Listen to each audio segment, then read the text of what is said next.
So now let's see how we can work around with Luma versus Sat curves inside of Davinci Resolve. So over here you can see that I have a footage opened up, and if I were to go around over here, then you can see that this is Sat versus Sat, and after that you can see Sat versus Luma is an option.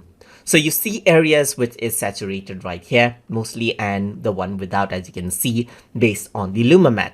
And if I were to go around and increase out, let's say for example this, then you can see that it increases out the part which is saturated the most. But if I were to decrease this, you can see that the saturated parts are decreased in luminance, as you can see right here.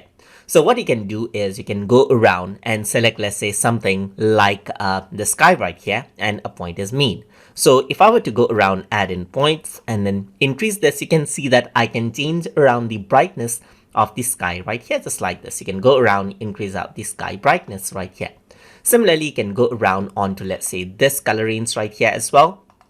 And based on the saturation, you can go around and increase and decrease the luminance of those particular color ranges. So if you want to, let's say, select a particular color range right here, and then based on the saturation, you can go around and change its luminance, as you can see right here.